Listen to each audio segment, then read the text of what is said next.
Hello, and welcome to Ask Bellco.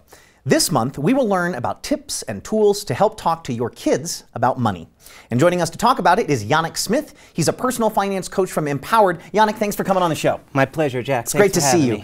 We have had some guests from Empowered on the show before, but just for folks who maybe didn't catch those episodes or are tuning in for the first time, just give us a little recap. What is Empowered and how do they relate to Bellco? Absolutely, and I love Empowered. I've been working there for 2 years as a personal finance coach. Congratulations. Yeah, thank you. And we've been around since 2001, so we're a nonprofit.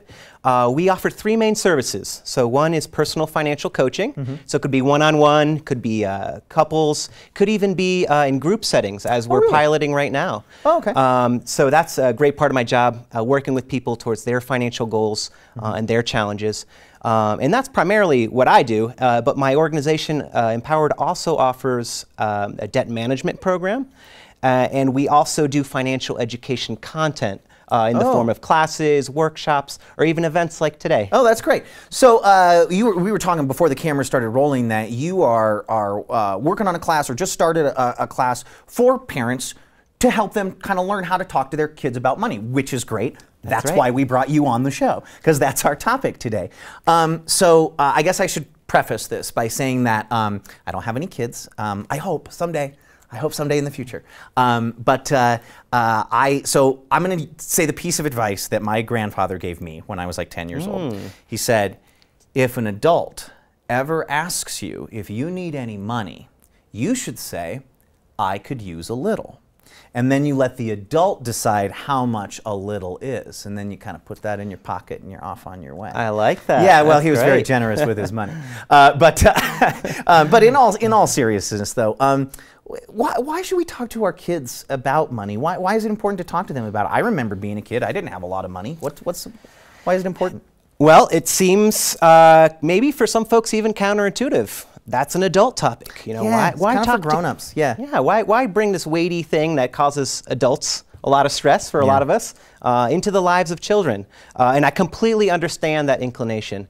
However, we at Empowered believe that there's several compelling reasons why you would want to incorporate some form of financial education in your kids' lives. Okay.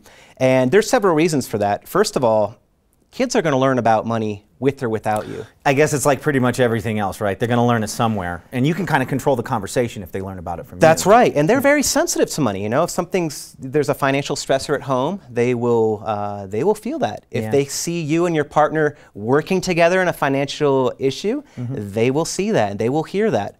At the same time, if you don't really discuss the topic of money with them, or it's a taboo topic, they'll learn about it in other ways. They'll go to school, hear about it from their peers, media, you know, social media, the internet, movies. There's all these different attitudes and approaches towards money that they will be exposed to nonetheless. Right, and maybe aren't the best values to instill about money coming from those other sources. That's right. You run that risk if it's not. And at Empowered, we're all about aligning your spending and your money life with your values. Sure. So you want your spending and your approach towards money to reflect what your personal values are. Okay. And same with your kids. So you have a big say potentially in what your instilling those values in them. Habits, values. Yeah. But okay, here's the thing though. Like, even between adults, talking about money is. You know what I mean? I don't really like that. Yeah, and a lot of people are raised, no, it's not even polite. It's impolite to even discuss money. So, you know, how do we engage kids on something that we can barely talk to each other about? You know, Jack, it is a really tough subject. For myself included, and I'm a personal finance coach. Yeah. There's a lot of weight and emotions when it comes to money. And for some Americans, it's actually the hardest thing to talk about, according to certain surveys. Wow. At the same time, we have to be aware of the world that our kids, as they grow older, are going into. You know, for instance, the importance of savings. You know, there's fewer and fewer pension plans out there. Oh, yeah. Yeah, so they're how going do you into a different work market, kind of. That's right, yep. So, I mean, you're paying into Social Security, but however, in order to survive for a lot of folks, by the time they retire, they're going to need to have some form of personal savings, whether that's a 401k, Roth IRA, and the earlier you start that, the better. They even say if you start saving by the time you're 20, as opposed to the time you're 30, you could double the amount of money that you have by the time you retire through the beauty of compound interest. And we've talked about that when we've talked about planning for retirement on the show before, just how just those 10 years in between 20 and 30 can make a huge difference. Okay, but I'm hearing kids, I'm hearing phrases like young adults, I'm hearing 20s and 30s.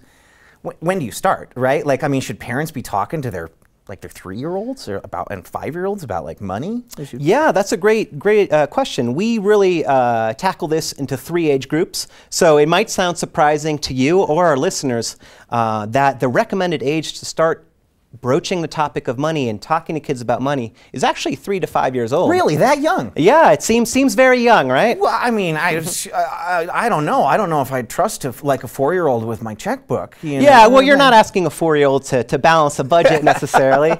But I guess you are in that age range. You're learning core counting concepts. Maybe basic addition and subtraction, so maybe working some money in there. Do I have that right? That's right, yep. Yeah. So you're really looking at basic skills at that point, and basic ideas too. So ideas such as you need to work to make money. That's why mom, dad, or grandma is going to work every day or every weekday. The idea also that you can't always have everything that you want. This delayed gratification Oh man, idea. I'm 35 and I still struggle with that. I want that Blu-ray now. I want that Blu-ray right now. I can't. And you're not alone there, and that's a challenge for myself. But when you instill that at a young age, it can it can really pay dividends over life.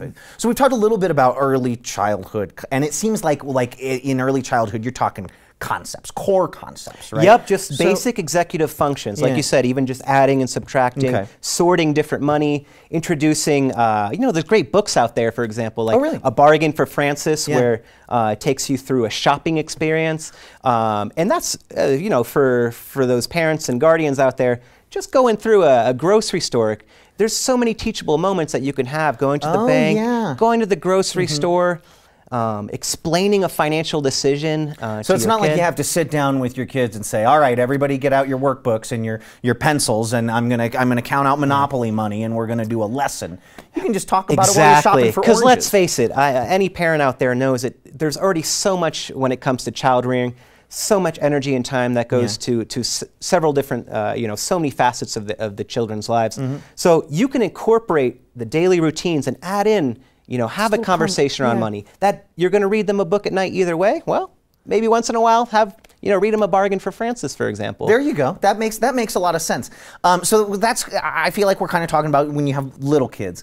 But let's talk about like middle childhood. Like for kids who are in, I don't know, maybe like 4th, 5th grade, maybe early middle school. Where are we talking in terms of activities for them? So that kind of grade school to preteen, middle childhood age. So now we're going, again, we're going from simple to more complex as they get older. So now we're in the middle, So at this age, children should already be somewhat interacting with the world around them, the financial world, that is.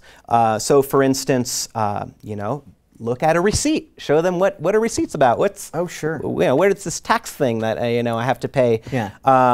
Where, if you're already using allowance at this point, a topic we'll talk about next episode. Save that for later. If you're already using allowance, teaching the kids, guiding the kids in their financial decisions. So maybe you have a jar or piggy bank for your savings, maybe 10 cents on every dollar. Maybe you have the spending category for immediate spending. And who knows, maybe you've got a third category called giving. Oh, I love that. I love the idea of a giving jar. It sounds like the name of a poignant children's book. It's wonderful, and kids love to share. You know what I mean? Like kids, they'll very happily snap their cookie in half. And that's going back to the values. You can, at a young age, help your kids align their spending with their values. So say, for instance, they love animals. Your kid loves animals. Well, why not put 10 cents on every dollar, or the amount that you discuss with them and come up with why not put a little bit aside for, say, a local animal protection agency? Yeah, or the Humane Society or something like that. Society. Oh, that's a great idea. That's wonderful. Really good concepts, I feel like, for that age range. But now let's kind of talk about maybe kids who are at the point where, you know, they're in high school, or maybe they've just graduated, or starting to look at college.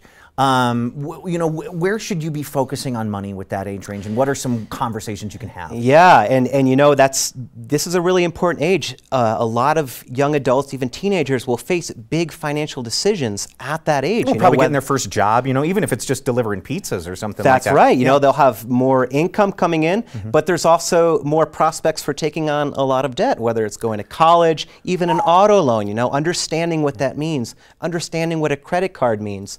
So that's the kind of thing, you know, that you want to prepare them for. Sure. And I know you can't prepare them for everything, but hopefully if you apply a comprehensive approach, start young, by the time they're teenagers and young adults, they will already have a more complex budget, you know, so understand what it's like to make a monthly payment. Use a debt calculator. So show your kid or a teenage child, you know, what does it look like to have a credit card? Let's go on, say, bankrate.com or Credit Karma, plug in this this balance on this credit card, my monthly payment, interest rate, see what it feels like. Show them what it feels like to have that bill. Show them how much is getting you know, paid to the credit card company. That's a really great idea, this idea of kind of almost like simulating debt to see what it feels like, and that's something that I didn't do as a young man, and I feel like maybe if I had, I would have avoided some early mistakes. Absolutely, that I made in my 20s about credit cards. And you know, we have a lot of clients at Empowered who are coming in as young adults, and they didn't have that kind of financial education, and they've made mistakes, quite frankly. And you know, and we learn by those, but sometimes they can be quite costly. Right. So asking these big picture questions by the time they're teenagers is important. So for instance, you know, what kind of job do you like? What kind of things do you like doing? Oh, yeah. What kind of lifestyle do you want after you graduate high school? You know, what is it going to take to live that lifestyle? So kind of putting these pieces together, you know, of knowing how much you would need you know, to survive or live the lifestyle that you wanted to. Yeah, they're big concept pieces, I feel like, but if you've kind of baby stepped your way there all the way along, then they're probably manageable. That's right, even if it's managing that $1 you gave them when they were 5 years old, you know, so so that's a really good point. You know, I'm not going to keep you here too long because, well, announcement, surprise, this is our very first two-part episode. So, Yannek, you're going to come back next month, and we're going to talk more about this. I specifically wanted to ask you about that allowance thing, so we'll get to that. We'll get to that next time, absolutely. But just for today, any last-minute tips or resources you want to point people towards between this month and next month, maybe? I'd like to just end with a nice quote that I like. It goes, "Children are great imitators. Let's give them something worth imitating." I love that. Thank you, Yannek, so much. And you're going to come back next month, so we'll Absolutely. talk more about it. Look forward to it. All right, I can't wait either. And thank you all for tuning in. Now, next month, as I said, we're going to continue our discussion on talking to our kids about money. So we'll see you then.